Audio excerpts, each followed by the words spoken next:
तो कैसे हो तुम लोग। मुझे मालूम है तुम लोग एकदम ठीक ठाक हो गए और आज मैं तुम लोग के लिए लेके आ गया हूँ my wife from 1000 year ago का चैप्टर नंबर 63। अगर आप लोग ने पिछला चैप्टर देखा तो आप लोग को मालूम ही होगा सुचिन और जिंग मूवी देख के घर पे आ गए होते हैं और सुचिन जिंग को प्यार का मतलब समझाने के लिए बहुत सारी मूवीज इंटरनेट पे ढूंढ रहा होता है। ये सब ढूंढते ढूंढते 8:30 बज गए होते हैं और सुचिन को भूख लगी होती है। लेकिन जब सुचिन जिंग को ढूंढता है कि जिंग आखिर है कहाँ पे, उसने खाना क्यों नहीं बनाया, तब उसे मालूम चलता है जिंग अपने कंप्यूटर पे थी ही नहीं और वहाँ पर वो चैप्टर खत्म हो गया था। अब उसके आगे की कहानी शुरू। चैप्टर की स्टार्टिंग में हमें सुचिन को दिखाया था। सुचिन जिंग के कमरे के दरवाजे पे ठकठका रहा होता है और जिंग अपने कमरे का दरवाजा खोलती है और हमें जिंग को दिखाया था। ऐसा लग रहा था कि जिंग नींद में है। फिर सुचिन जिंग को देख के कहता है क्या जब से हम लोग मूवी देख के आए हैं तब से तू घर में सो रही थी क्या? और जिंग नींद में कह रही होती है क्या बोल रहा है तू? फिर सुचिन अपना हाथ जिंग के सर पे रखने जा रहा होता है और कह रहा होता है तू इतनी बीमार क्यों लग रही है? और जिंग सुचिन का हाथ को देख रही होती है, ये अपना हाथ आगे क्यों बढ़ा रहा होता है और सुचिन कह रहा होता है कि तेरे को कोई बुखार उखार तो नहीं है? फिर सुचिन जिंग के सर पे हाथ रख लेता है और हमें जिंग को दिखाया था। जिंग बहुत ज्यादा शर्मा रही होती है और वो कह रही होती है नहीं मैं ठीक हूँ, मैं अभी सबके लिए खाना बना देती हूँ। फिर सुचिन जिंग को देखता है और अपने मन में कह रहा होता है इसको बुखार तो नहीं है लेकिन तो भी ये इतनी बीमार जैसी क्यों लग रही है? और अपने मन में कह रहा होता है अरे मैं तो ये बात भूल गया था कि जिंग तो एक लड़की है और वो महीने के कुछ दिन बीमार रहेगी। और जिंग को देखता है, जिंग अपने पेट पे हाथ रख के खड़ी होती है। नेक्स्ट सीन में सुचिन वहाँ से दौड़ के जा रहा होता है और कह रहा होता है खाना बनाने की कोई जरूरत नहीं, तू जाके बस आराम कर, मैं तेरे लिए एक गिलास पानी लेके आता हूँ। और जिंग सोच में पड़ जाती है कि आखिर ये अचानक से इसको क्या हो गया। और सुचिन को दिखाया था सुचिन एक गिलास पानी जिंग के लिए ला रहा होता है और हमें सुचिन को दिखाया जाता है सुचिन जिंग को एक गर्म पानी का गिलास दे देता है और कह रहा होता है जितना हो सके उतना गर्म पानी पिएगे ना तो इस टाइम में तेरे लिए अच्छा होगा। जिंग पानी का गिलास लेके कहती है तुम्हारा शुक्रिया यंग मास्टर। फिर सुचिन जिंग को कहता है क्या तुझे नूडल्स खाने हैं? मैं हम दोनों के लिए नूडल्स बना देता हूँ। और जिंग कहती है ठीक है। नेक्स्ट सीन में सुचिन ने जिंग के लिए और अपने लिए नूडल्स बनाया होता है और हमें सुचिन को दिखाया था सुचिन एकदम स्टाइल से पोज मार जिंग को अदरक दे रहा होता है और कह रहा होता है कि तुझे अदरक खाने का है? जिंग अदरक को देख कर बहुत ज्यादा खुश हो जाती है और उसकी आंखें चमकने लगती है और अपने कटोरी को सुचिन हमें देती है और कहती है हाँ मुझे अदरक चाहिए। फिर सुचिन जिंग के कटोरी में अदरक का टुकड़ा डाल देता है और बहुत ज्यादा खुश लग रहा होता है और अपने मन में कह रहा होता है जिंग अदरक और प्याज ऐसे ही खाना बहुत ज्यादा पसंद करती है क्योंकि वो बहुत पुराने समय में अदरक और प्याज को ऐसे ही खाने के समय खाया जाता था और उसे बहुत अच्छा लगता है। फिर हमें जिंग को दिखाया था जिंग नूडल्स खा ली होती है और ऐसा लग रहा होता है कि उसका पूरा पेट भर गया है। और हमें सुचिन को दिखाया था सुचिन अभी भी नूडल्स खा रहा होता है और जिंग को कह रहा होता है तू सारे बर्तन को इधर ही रख दे, मैं इसको धो दूंगा, तू बस जाके आराम कर। तभी सुचिन के मोबाइल में फोन आने लगता है और सुचिन फोन उठाता है और कहता है हाँ क्या हुआ? फिर हमें मालूम चलता है कि वो जो फोन है वो वैंगजी ने किया होता है और वैंगजी सुचिन को कह रहा होता है अरे भाई सुचिन तेरा दोस्त तो बहुत ही अच्छा था, उसने मेरे को इतना अच्छा कंप्यूटर ला के देके पूछो मत। अभी का जो कंप्यूटर है वो मेरे पिछले कंप्यूटर से बहुत ज्यादा तेज है और उसको चलाने में भी बहुत मजा आ रहा है। और हमें सुचिन को दिखाया था सुचिन कहता है हाँ मुझे मालूम है, आखिर वो दोस्त तो है मेरा। और जिंग सुचिन को देख रही होती है फोन पे बात करते हुए और जिंग इंटरनेट पे सर्च करती है पसंद और किसी के एहसान के बीच फर्क क्या होता है। थोड़े दिनों बाद सबसे खतरनाक ठंडी का दिन आ गया होता है और हमें सुचिन के मम्मी पापा को दिखाया जाता है। सुचिन का पापा सुचिन की मम्मी को कह रहा होता है जब वो हरामी लड़का घर पे आ जाएगा तब उससे पूछताछ करने का कि उसके पास पैसे तो खत्म नहीं हो गए हैं। और वहाँ पर सुचिन की मम्मी टीवी साफ कर रही होती है। सुचिन का पापा सुचिन की मम्मी को कह रहा होता है अभी भी कोई देर नहीं हुई कि उसे एक नया जॉब मिल जाए, बस उसे ढूंढने की मेहनत करनी चाहिए, लेकिन वो मेहनत करता ही नहीं है। और हमें सुचिन की मम्मी को दिखाया था सुचिन की मम्मी किसी और सोच में डूबी होती है और एकदम थका हुआ चेहरा बना लेती है और अपने मन में कह रही होती है जब वो लड़की पिछले बार आई थी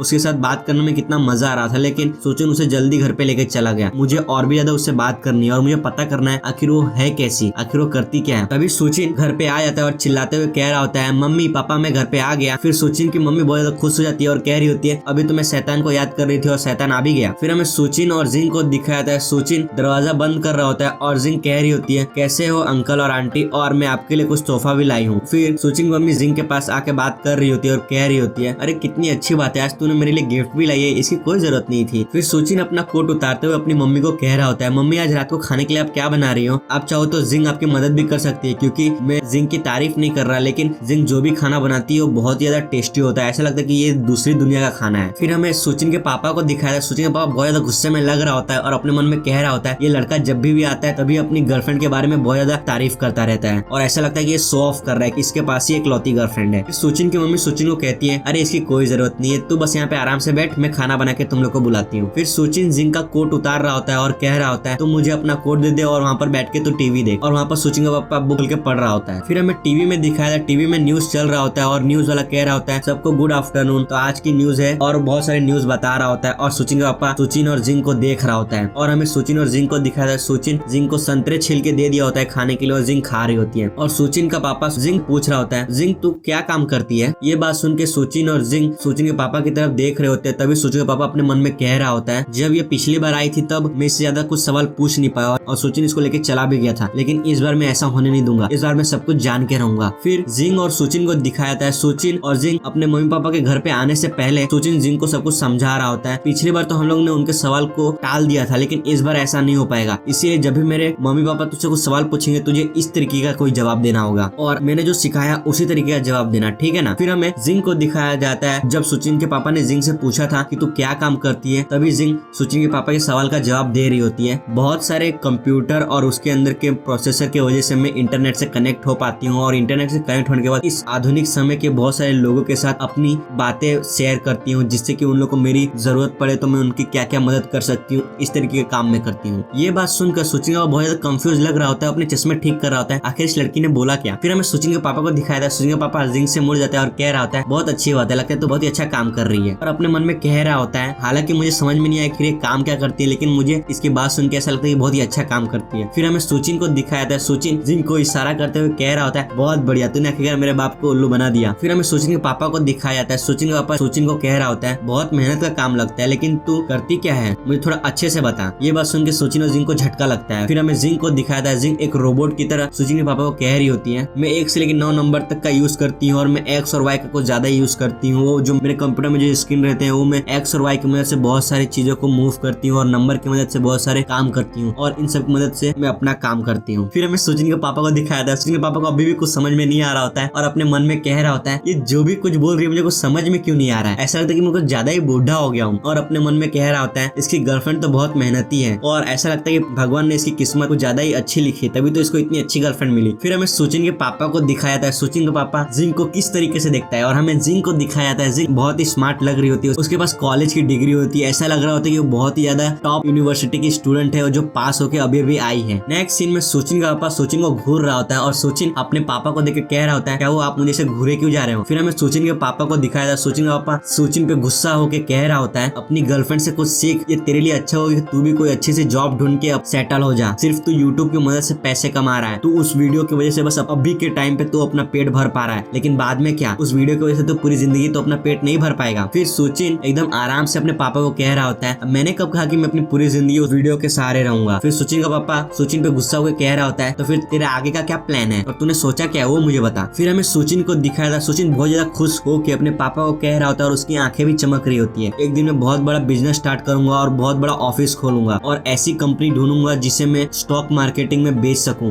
और बहुत सारे लोग मेरे कंपनी के स्टॉक्स खरीदेंगे और मैं एक दिन उस कंपनी का सीईओ बन जाऊंगा और फिर आपको बहुत ज्यादा प्राउड महसूस होगा कि आप एक सीईओ के पापा हो और हमारे आगे वाली जनरेशन बहुत ज्यादा अमीर हो जाएगी और ऐसे चलता रहेगा। ये बात सुनकर और सोचिन की चमक देख के सोचिन के पापा के चश्मे टूट जाते हैं और वो बहुत ज्यादा सदमे में चले जाते हैं। फिर हमें सोचिन के पापा को दिखाया था। सोचिन के पापा को बहुत ज्यादा गुस्सा आ जाता है, वो अपनी बुक बंद करके सोचिन को चिल्लाते हुए कह रहा होता है, हरामी कहीं के, तो अपने बाप को समझ के क्या रखा है, मैं तुझे इतना पीटूंगा कि तुझे याद रहेगा। फिर सोचिन के पापा की नजर जिंग पे पड़ती है और वो शांत हो जाता है और जिंग ये सब देख के कुछ नहीं बोलती, बस देख रही होती है। फिर सोचिन का पापा सोचिन को कहता है, छोड़ अभी, बाद में तुझे देखूंगा, और अपने मन में कह रहा होता है, परिवार के अंदर जो हो रहा है वो बस परिवार के अंदर रहना चाहिए, बाहर के लोगों को मालूम नहीं चलना चाहिए कि आखिर चल क्या रहा है। फिर हमें सोचिन को दिखाया था। सोचिन संतरे छील रहा होता है और कह रहा होता है, सबके अलग अलग किस्मत होती है, लेकिन आप ये नहीं समझ सकते। फिर सोचिन को अचानक से कुछ याद आता है और सोचिन भागते भागते कहीं पर जा रहा होता है और कह रहा होता है, मुझे याद आया, मम्मी ने मेरे लिए एक बार पंडित से मेरा भविष्य लिखने के लिए कहा था और उसने मेरे बारे में बहुत कुछ लिखा भी था, रुको मैं अभी देखता हूँ कहाँ पे है वो और फिर मैं आपको दिखाता हूँ। नेक्स्ट सीन में सोचिन अपने पापा को वो कार्ड दिखा रहा होता है जिसमें पंडित ने उसके भविष्य के बारे में लिखा था और सोचिन कह रहा होता है, तू लोगों की बात नहीं मानेगा और तेरे अंदर बहुत ज्यादा जोश होगा और तू बहुत ज्यादा मेहनती होगा, तू जो काम करेगा उसमें तू दिल से करेगा और तू कमजोरों की मदद करेगा और तेरा जो गुस्सा है वो टाइगर की तरह होगा। फिर हमें सोचिन को दिखाया था। सोचिन एकदम अजीब सा स्माइल देते हुए अपने पापा को कह रहा होता है, देखो पापा, ये है मेरा भविष्य और मैं इसे बदल भी नहीं सकता और किसी छोटे मोटे कंपनी में मैं काम करने के लिए नहीं बना हूँ। और यहाँ पर ये चैप्टर खत्म होता है। और अगर आप लोग इस चैनल पे नए हैं तो चैनल को सब्सक्राइब करना बिल्कुल मत भूलना और साथ ही बेल आइकन दबा देना। जब भी मैं अगला एपिसोड अपलोड करूंगा तो तुम लोग को सीधा नोटिफिकेशन मिल जाएगा। अब हम लोग अगली बार मिलेंगे my wife is from 1000 year ago का चैप्टर नंबर 64 में। तब तक के लिए टाटा और बाय बाय।